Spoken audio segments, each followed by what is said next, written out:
All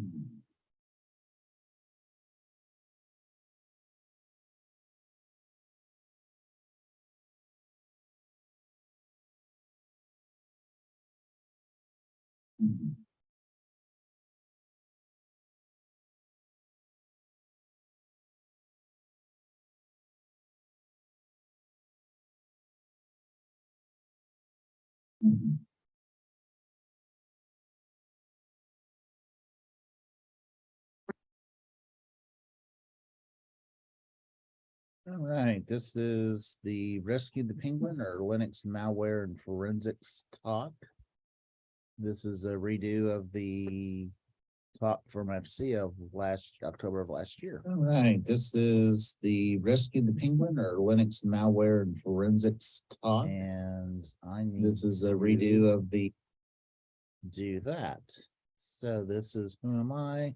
Computer science, University of Tulsa guy, operations is what I do. Disclaimers is my opinions. I'm not an accreditation authority. I claim no responsibility what you do with this deal. We're going in general, Linux malware, Linux forensics, and resources. In general, yes, there's a problem. Reputation of Linux is that it's bulletproof. Linux malwares are up, namely due to increases in IoT devices and security not being taken seriously. There is help for that. A lot of what we're going to deal with is controls and good practices, and antivirus hits is available to aid in that. A company called Trellix. And I'm also seeing a lot of good stuff out of a company called ESET.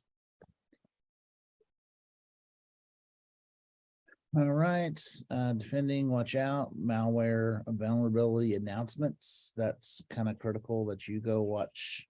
Those have a good feed for watching, getting information on malware vulnerabilities. SANS does a lot of that. You can get a subscription to VPEs, CVEs when those come out. Usually I'm scanning once a day, a couple of times a day, looking for anything that's in Linux and malware or Linux and vulnerability, particularly kernel vulnerabilities, things related to CVEs, kernel exploits, as I mentioned. Also, bad security practices. Web browsing on devices as root. Just because you can put a web browser on it doesn't mean you necessarily should. Open permissions on files. Open permissions on NFS mounts and eliminate email services if you can. That's not so much, but it is a vector that you should be concerned about. A lot of these things come down to good system administration. A lot of security that's what it is good system administration. File permissions, those can be a little tricky, but by and large, just 777 should never be in vocabulary. I am disappointed that it's 2023 and we still have to check for that. That shouldn't be even a thing. NFS mounts, a number of folks that I have dealt with on different customer sites, insist on I should be able to do this or that, launch an executable off NFS mount or some other options that you can disable on NFS mounts, and people want them, and just no. Of course, that always comes down to a security control thing. Malware, what is it? Just malicious software, includes any software such as Trojan, spyware, viruses that's installed on your computer device. Software is usually a covert thing, compromising integrity of your device. Most commonly, malware is used to give attackers access to your infected computer. Just generally bad stuff. If something going on outside of your purview and it's at least it's annoying, at most it's a real problem. Looking for clues. again, using some of our system admin tools, NetStat from the command line. Do you have any connections there that you don't recognize, any IP addresses you don't recognize? Anybody doesn't really want to fess up to what they're doing with a 443 or particularly a 22 connection. /proc, that's another good place to be looking for bad stuff. That tends to be the dark area where just stuff runs, but more and more it's a lot more reasonable. It's a lot more something we can deal with. Something that's readable. It doesn't take a lot of learning curve to get to a good point. Hiding network connections and hiding processes, that's something you should at least be aware of, at least. And hopefully there are other IOCs. Malware, dealing with things, advanced intrusion detection environment or aid. That's going to help you figure out, when binaries have changed, when files have changed. That's a very good tool. That's a quick setup on one. Checksumming. Another checksumming is really rudimentary. You should know that. Checksumming has grown up a little bit. We've got things like checksum 256 and things of that nature. Also, we can do package installs. We can have GNU privacy guard checks. When we pull those packages down, if they don't match, we don't install them. Very good tool to have in your restaurant. Defending, know what cron is. In a lot of cases with Linux, that is how you're going to survive reboots, or also your system CTL for your system D systems. Also need to be aware what BIOS and UEFI boots doing for you. Getting ready for a problem. Great backups are a really big solution.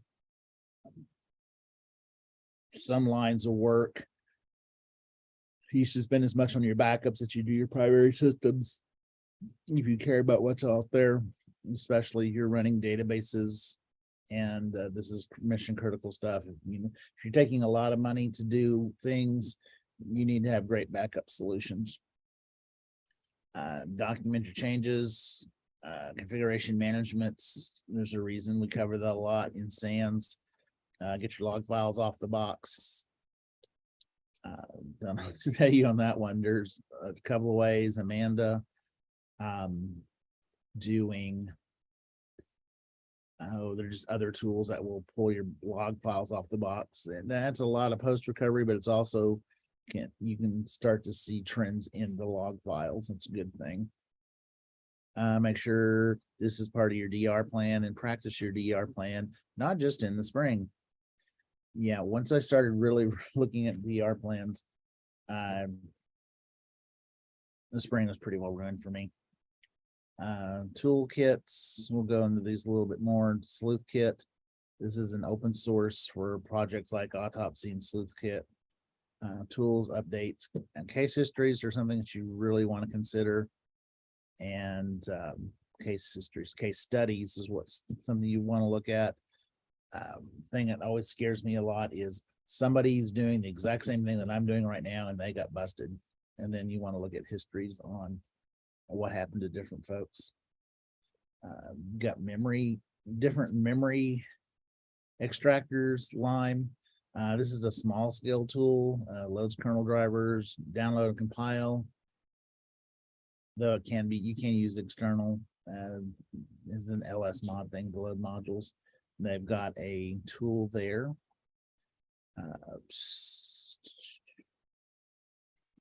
AVML, that is the Microsoft tool, the advanced volatile memory for Linux.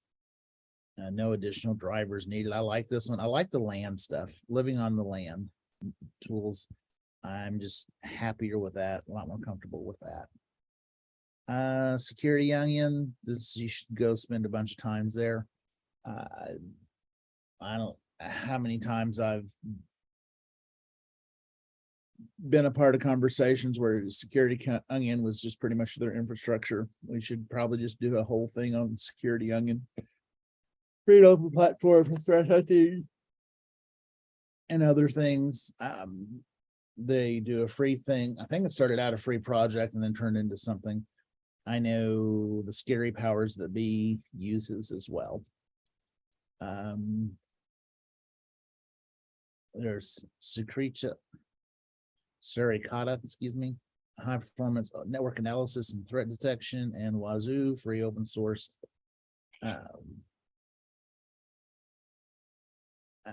Security monitoring tools. Those, I think it's scary when those things go off, but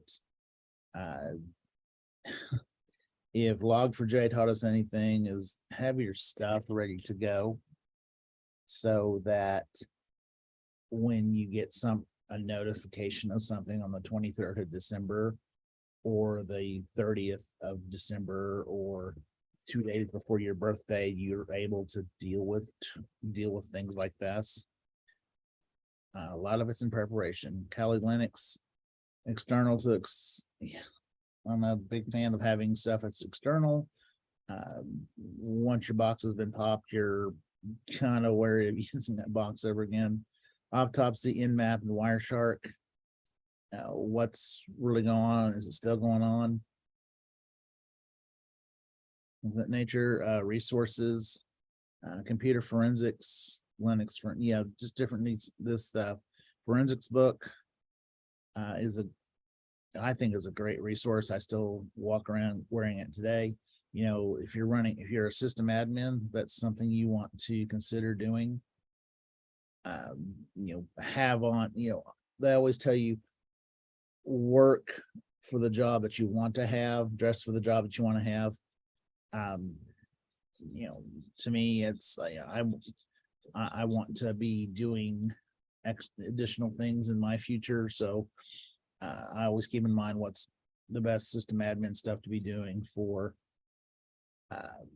from a DR, from a pen tester, from those standpoints. And we got other situations as well. Kali Linux, we got a number of tools there. So that is that.